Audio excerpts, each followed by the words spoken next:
What's up, guys? We just got through the gate here at Newark Airport and we are about to head down to the Dallas card show. So flying into Dallas this morning. I'm super excited. I always get a little jittery before a big show like this, and this show is special because it's the first time I'm ever setting up at a card show. So gonna be a lot to learn, I'm sure. It's gonna be a little bit different than just previously walking around like I usually do. One of the things you get when you set up at these shows is typically people wanting to sell to you. I haven't had that experience yet, so I'm hoping we get some good deals. And of course, most importantly, we're having some fun. Let's get into it, and I'll see you down in Dallas.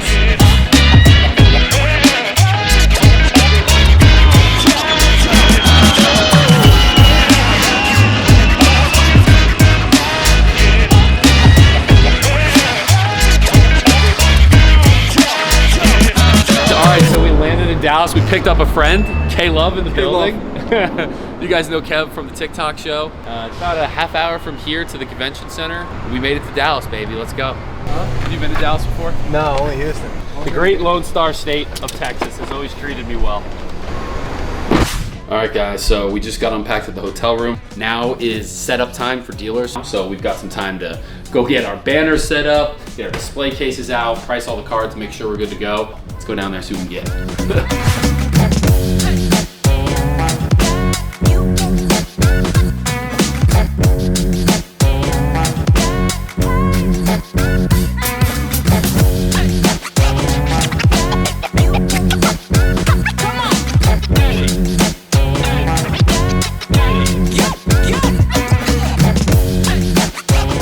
Alright guys, I've got my dealer badge, I've got the table set up, cards are out. We're gonna be doing a little bit of promotion on the 1954 top set break. I'm actually gonna be giving one spot away this weekend to somebody who signs up for the email list, my newsletter. If you guys haven't yet subscribed, check it out. I write every week on Substack, and I want people to learn more about vintage, so that's why I'm doing it. I'm writing about everything going on in the hobby from the vintage perspective, everything that's going on my channel, so check that out. If you look here, guys, the display cases, they're looking a little light. I don't know about you, but I got a little more room. We've got a little more room to throw some cards in the display cases, so hopefully we can get a deal going, and let's have an awesome start to the Dallas Card Show. Plan of operations for this weekend: Kevin's gonna man home base. Let's go. Kevin's gonna sell, Gordy's gonna buy, Gordy's gonna bring the good cards back to the table. We're gonna keep doing it, so let's go find some deals.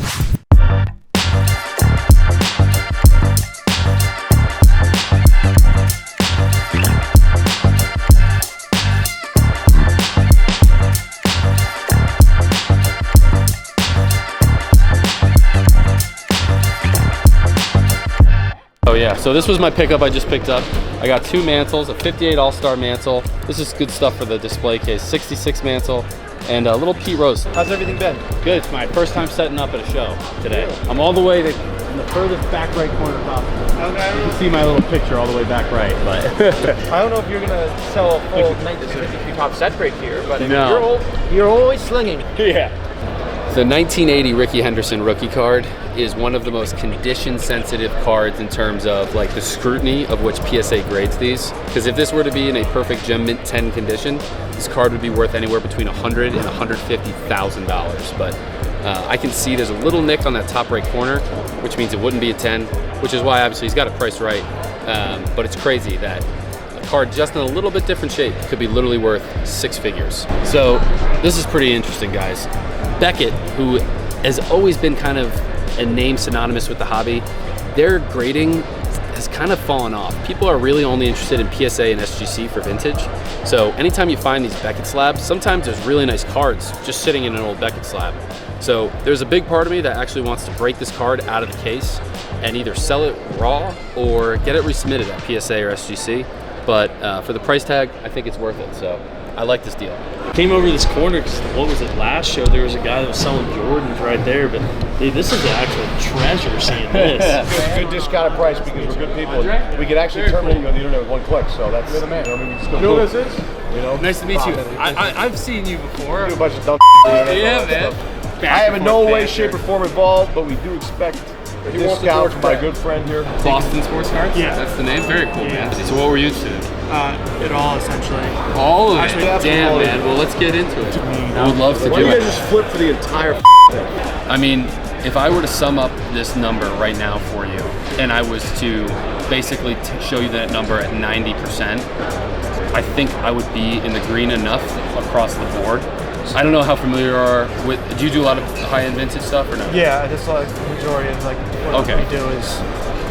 So I could start at that number because I'm pretty sure I can do that, no issue. I can tell you without even like you having to do that, I can't do that. Yeah. Just because a couple stickers are like at 90% are like already really off. Sure. I want to get something done. It just Let's do it it. just means if you're motivated or not really. So you want to buy that? I sell. Again, it's one card for me. Doesn't do it. It's, we You got to buy the whole thing. Yeah, absolutely. Stickers. He wants to buy it all. I'm much? trying to get a number out of him, but I What's the total? If you It's add like- up it's everything like a where it says on the maze. sticker and everything, what's the But total? Robert, you understand these stickers could have $1 million on them? Wait, what? no, nothing's gonna be that Well, egregious. what I mean is like Actually, okay. his stickers could you him a bag. can ask what he wants, right? No, I get that. I'm saying if you Right. just hypothetically saying if you paid whatever everyone says, you just paid at face value at that whatever. What's the total? That's what I'm trying to at least get as a starting point. Yeah. He doesn't even want to know. No, like that. yeah. Oh, you don't want to know that. I'm with you on that. I think that's all at this least in a my starting bag. point. And then on the cards that you feel that I'm throw it off in there. on, let me pull off of that number. You just take that whole number and you put it and chop it in half. we just got to get to a starting number at some point. Sure. All right, man. So it sounds like you got a game plan that you want to bring to this. Yeah, I mean, like I said, Then go ahead. Okay, cool. Show me what you want to do. All right. Honestly, mine might be a little better than this one. This, like to your point. what are this is- actual nights? What shows you set up at normally? This is my first time setting up a show. Oh, okay. Figured out. See, two grown men not coming to agree with it. Yeah. I'm trying. Insanity. How far off are you guys?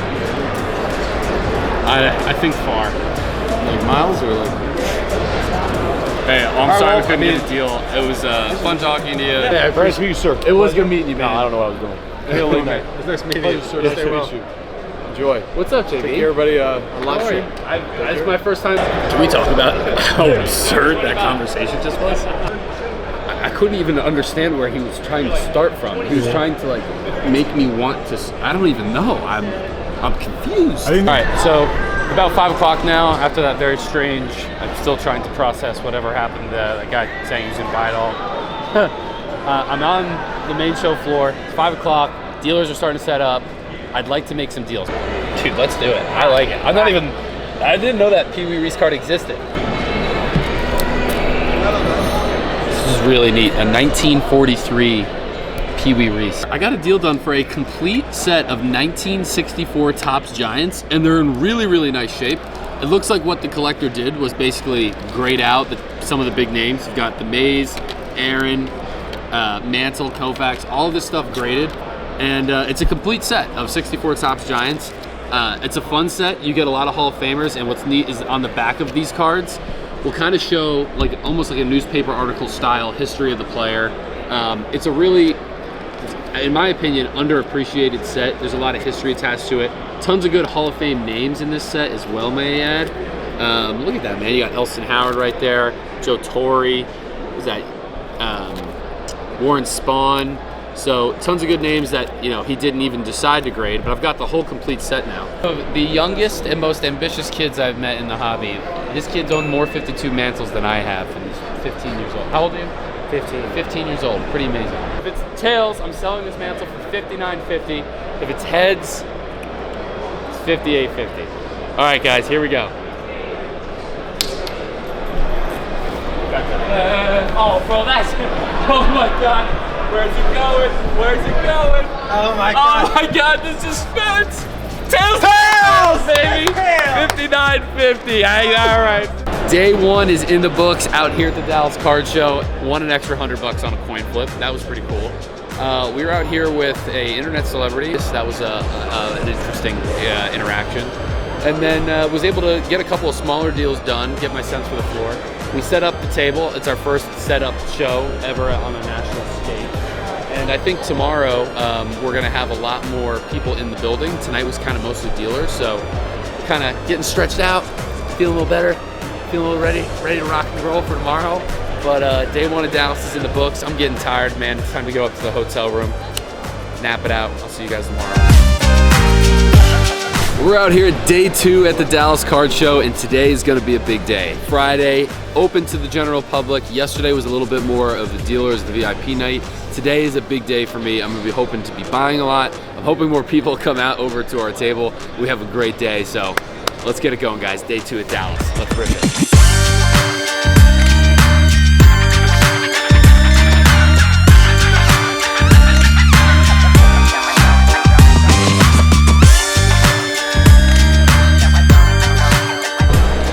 2 at the Dallas show, and it's the biggest buy yet of the show. 2 all-time legends, 2 extremely rare and low pop cards. So let's talk about this, guys. This is one of the most rare Babe Ruth cards ever produced. This is a 1922 Nielsen's Chocolate SGCA Babe Ruth card. Now, these are extremely scarce. The total population on this Babe Ruth in SGC is 9. What makes this card super cool, guys, this is an earlier playing years Babe Ruth card. The typical flagship Babe Ruth cards that you'll see from 1933, Gowdy, this card predates it by more than 10 years. The Nielsen's Chocolate, when I was negotiating this card, the only authentic sale that I could find was a PSA authentic from a year or 2 ago for $8,000. There's 3 of them currently listed on the open market. One of them has a tear going through it, and somebody's still asking 12.5.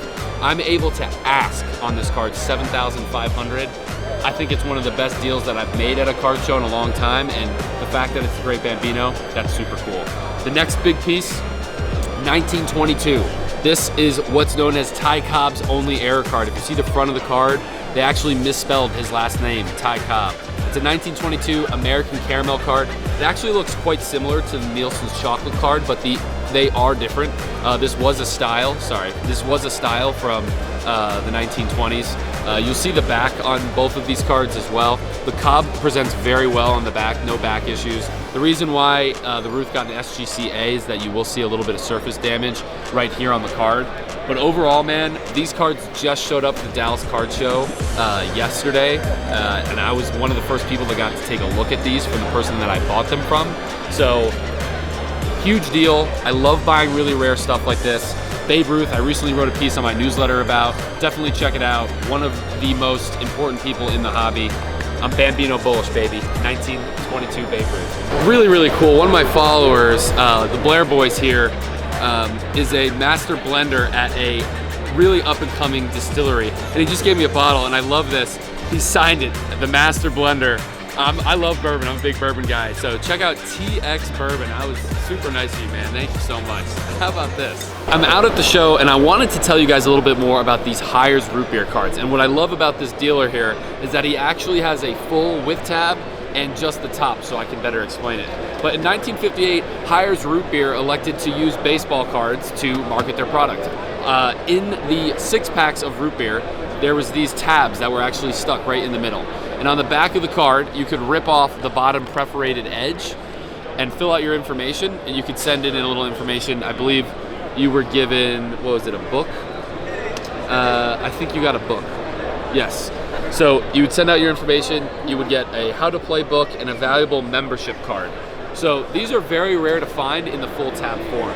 You'll actually see these come out every once in a while with just the top graded, because as I mentioned, people would rip the perforated edge off the bottom. So getting to actually see just the top of the card, which is what this is, versus the full tab, pretty unique. And I love finding really cool, rare stuff like this out at the Dallas Card Show. Guys, so let's do a little comparison. In my left hand is a hobby box of Topps Series 1 2025 with my boy Aaron Judge on the cover. To buy a box of this, it's $125 or roughly $6.50 a pack. On this side, we've got a 1956 Topps sealed wax pack. And how much did these 6 cards cost back in the day? 1 cent, guys. 1 cent for a pack of 1956 Topps cards. It's sealed, and it's in a PSA case. This dealer's asking $11,000 for it. It's pretty crazy to see how far baseball cards have come. A hobby box for $125, or a pack of cards from back in the day from 1956 for just a penny.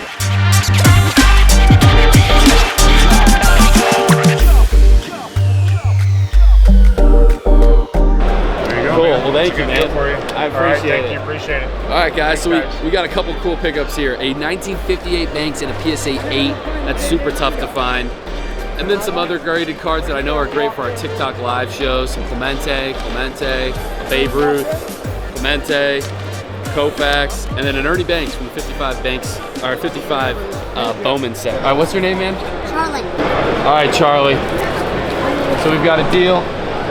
I love it. Here's your cash. Thank you very much. We're picking up some Bowman cards of Johnny Vandermeer and Eno Slaughter. But this is the coolest part about this deal, guys. Now that he's beat me up, he's made his deal, he's gonna sail off into the sunset. Look at this. He's got a card case There he goes. Takes his deal, and then he bounces. That's how he goes, man. All right, guys, so day 2, I didn't have a lot of people stop by my table. The location has been great. I am a very optimistic person. I'm positive. I think Saturday's the big day. I think a lot of people are gonna come in, say hello tomorrow. Vibes will turn up. I think the highlight of today, we got a bottle of bourbon from one of our followers. That was awesome. We got a couple of sales. I think I sold like 4 or 5 cards total. Still having a blast at the Dallas Card Show.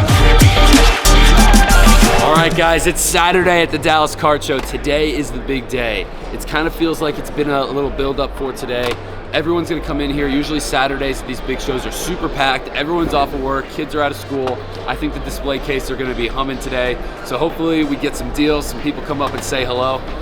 Let's have a day, Saturday at the Dallas Card Show, baby.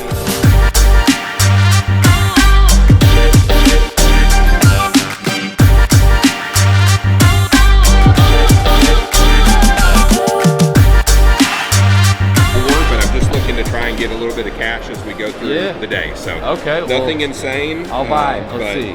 You have a number in mind for it? I don't, honestly. But just just sort of to tip the domino, and see where. I feel like at the Dallas show you're going to see a lot of Nolan Ryan collectors. Yes, So I'm here looking for the last piece out of. I've got his entire Topps run, his Donruss, all those kind of things. I'm missing one piece. I didn't get his rookie card until I was 50, so got a PSA 5 in it. So, yeah. The average sale on this card is $83. Yeah.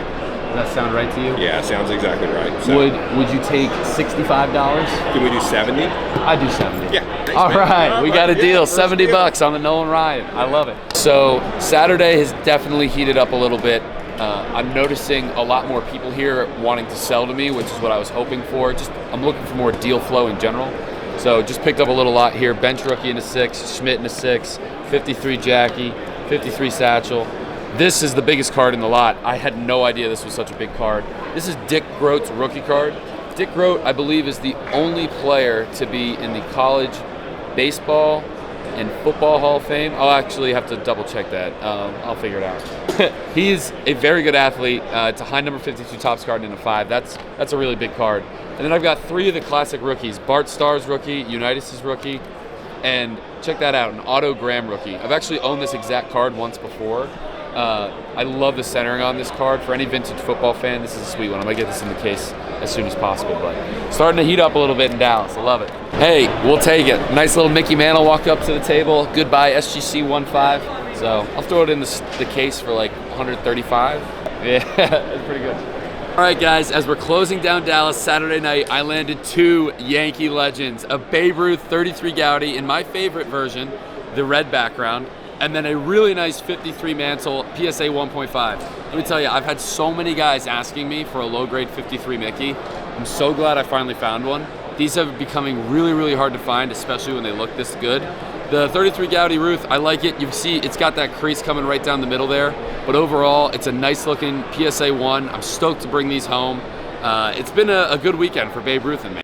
Guys, I hope you enjoyed this video. We've got a ton more YouTube vlogs coming in the next couple of months. If you guys enjoyed this video, please like and subscribe to the YouTube channel. And also, remember to follow me on all of my social media platforms at Bonkers Cards on Instagram, YouTube, TikTok, and be sure to read my newsletter at bonkerscards.substack.com, while I'll be writing more in-depth analysis about what's happening in the vintage sports card market and my review of the Dallas Card Show. There's been a lot of ups, a lot of downs, but overall, it's been an amazing show, and I really appreciate everybody for watching this video. We'll see you on the next